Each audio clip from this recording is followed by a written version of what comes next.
Hai semuanya, kembali lagi di Sisi Dunia.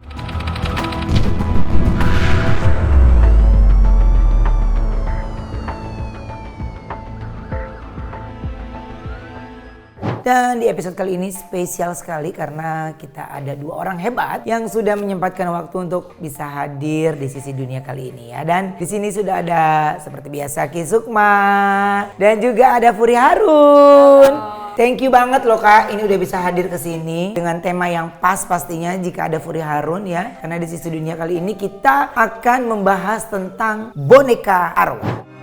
Boneka adalah salah satu benda lucu yang biasanya dimiliki oleh anak-anak dan dijadikan teman bermain. Namun, katanya boneka ini bisa menjadi tempat tinggal arwah agar bisa dijadikan media untuk bisa berkomunikasi. Dijadikan sebagai tempat singgah sementara bagi roh baik ataupun jahat yang belum bisa tenang menerima kematiannya. Apakah benar?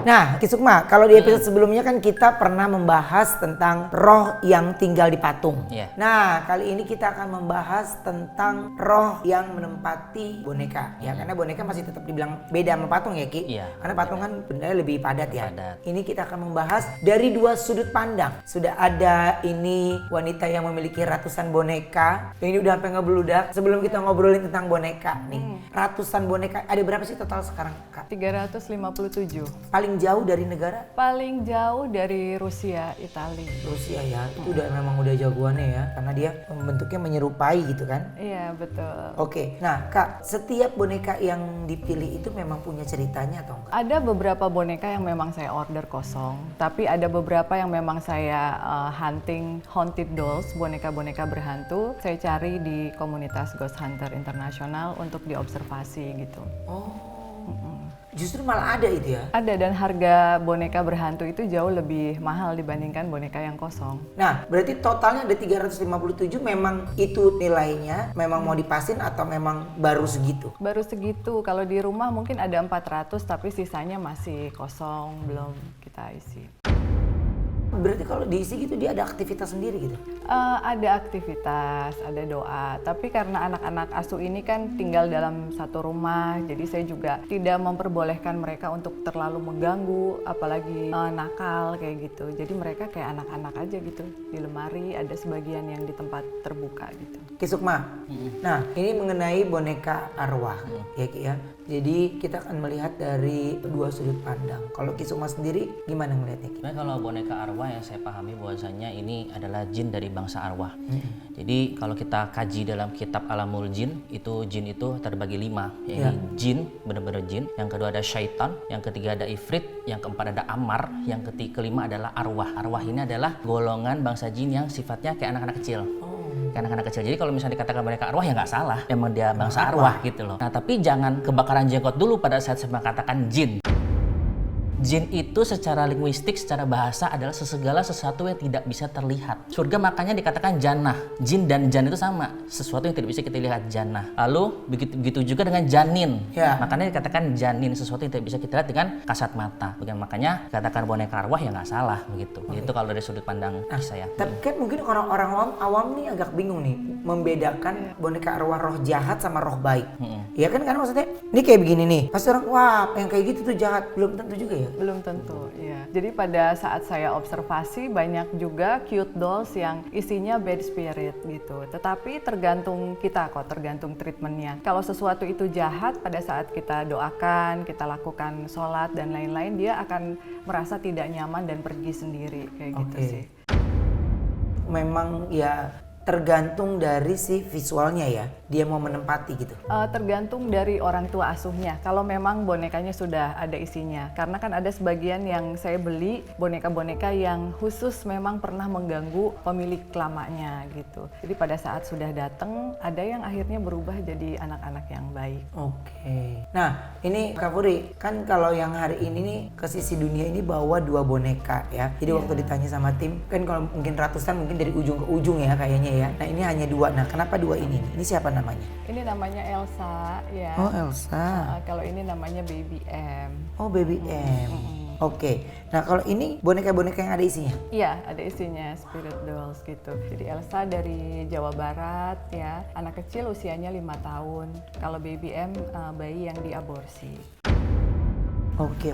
Nah, bagaimana bisa mendapatkan isi rohnya itu? Jadi sebagai medium interdimensional terkadang memang kita sering ketemu gitu di waktu dan tempat tertentu gitu. Kalau memang anaknya baik, kita asuh, kita kasih tempat tinggal sementara. Jadi boneka ini adalah tempat tinggal sementara untuk kita doakan supaya mereka nggak nakal, nggak dijadikan media-media untuk ngejahatin orang. Ya mudah-mudahan bisa pulang ke Tuhan gitu. Oke, Ki, ini kalau ngelihat ada yang ya sampai dulunya pernah diaborsi, bagaimana caranya dari sudut pandang Ki Sukma? Mereka kok bisa? Sebenarnya kalau dari sudut pandang saya pribadi ya, karena sudut pandang pribadi, saya lebih meyakini di Al-Quran Az-Zumar ayat 42 dikatakan bahwasanya Allah akan menjaga jiwa-jiwa atau roh-roh yang sudah mati, dan Allah akan mengembalikan roh-roh atau jiwa-jiwa yang masih hidup. Dan jiwa-jiwa masih hidup itu maksudnya ada orang-orang yang tidur sehingga mereka bisa bangun lagi di waktu yang sudah ditentukan. Nah, kalau roh-roh yang sudah mati, baik itu mau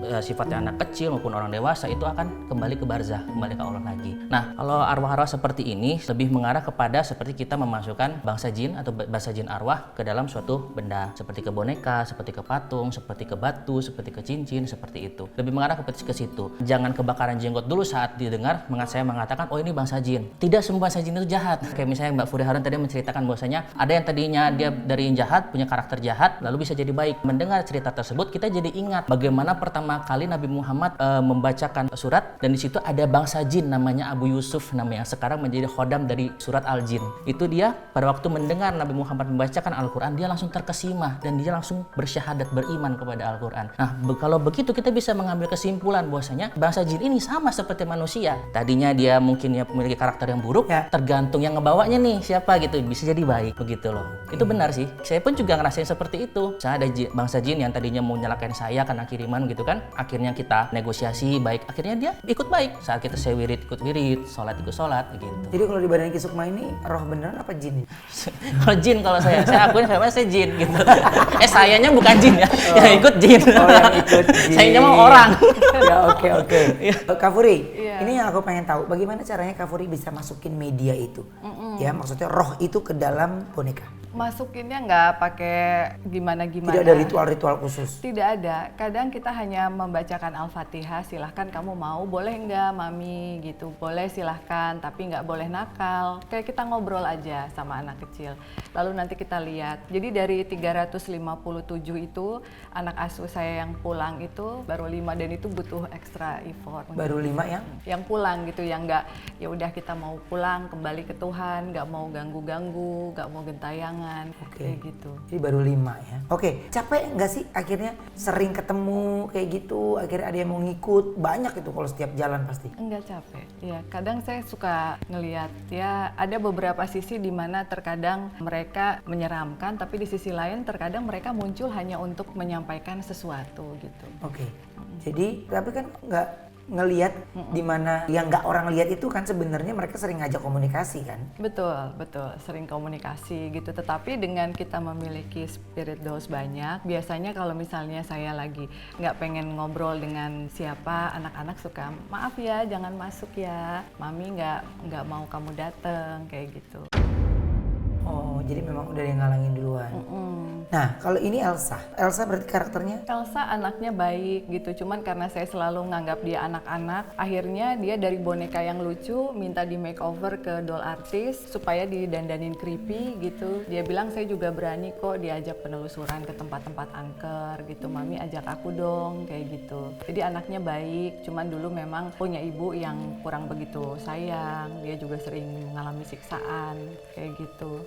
Ya tapi sekarang udah banyak perubahan, sudah lebih happy, dan dia juga tahu bahwa tidak semua manusia itu jahat, ada juga manusia-manusia yang baik kayak gitu. Oh, jadi Elsa ini meninggal karena disiksa oleh orang tuanya? Oleh ibu tirinya disiksa pada saat ayahnya kerja gitu.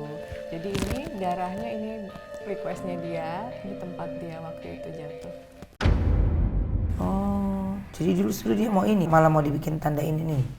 Jadi awalnya bonekanya boneka lucu yang dibeli di boneka-boneka biasa di pasaran.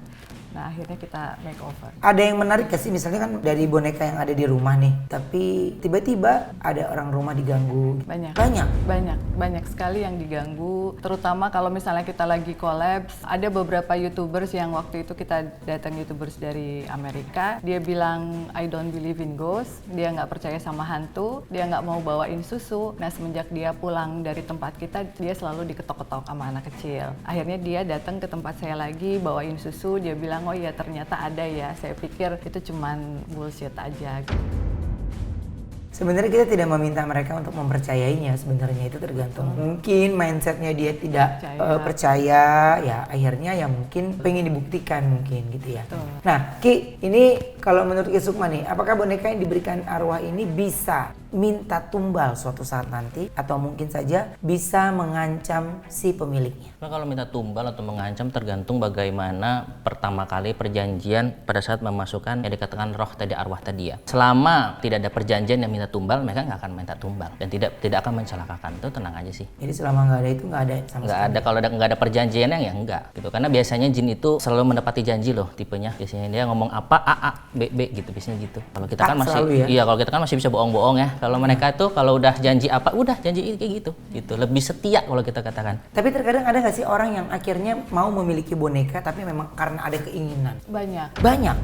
Makanya sekarang saya open adopsi di Boneka Furi Harun. Kita bilang dulu sama adopter bahwa ini adalah anak asuh yang harus dibimbing, diasuh, didoakan. Bukan sebagai media untuk kamu supaya cepat kaya, karena ini bukan pesugihan. Saya bilang gitu. Oh gitu Mbak, gitu. Ya tadinya saya pikir angka rekening saya bisa naik dan lain-lain. Oh enggak, ini nggak bisa gitu. Banyak, jadi harus dijelaskan dulu bahwa ini hanya mengadopsi, mengasuh, mendoakan. Jadi si orang tua asuh pun yang tadinya nggak pernah sholat, nggak pernah berdoa, akhirnya jadi mau sholat dan berdoa gitu karena adanya anak asuh gitu. Kak Furi, ini kalau menurut riset nih ya, dari banyaknya boneka yang Kak Furi punya ini, katanya Kak Furi nggak mau nerima bonekanya diisi roh korban bunuh diri. Betul? Kenapa Kak? Kan sama-sama roh. Agak posesif ya. Kalau bunuh diri? Agak Rata-rata begitu? Kalau yang didoakan oleh keluarganya enggak. Tapi ada beberapa yang mungkin udah lama tidak pernah didoakan. Akhirnya jadi kalau saya ketemu tuh suka emosinya meledak-ledak, marah-marah, diajak berdoa nggak mau, ke kita bawaannya panas gitu. Jadi ya udah cuman sekedar hai aja tapi jangan ini. Berarti tapi udah pernah ada ya? Udah pernah, sering diikutin dari jalan tol misalnya, atau lagi naik kereta, dikira orang ternyata bukan gitu. Sangat posesif banget. Kita deket sama orang, akhirnya dibikin supaya jauh, bentrok. Jadi tidak boleh kita ini sama siapa-siapa gitu ya? Harus sama dia terus. Kak Furi, berarti semua boneka yang Kak Furi punya ini diisi oleh roh yang meninggal, ya kan? Iya. Nah, ini rohnya apa aja?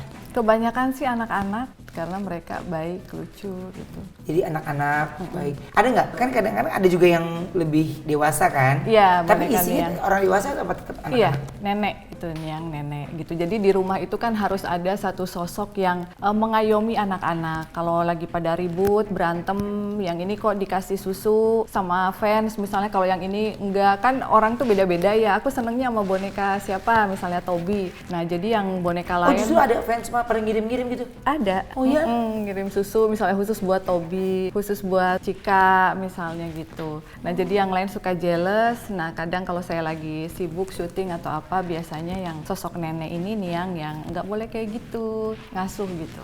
Jadi perlu niang buat ngasuh anak-anak. Begitu ya? Fans juga yang ngasih makanan dan susu.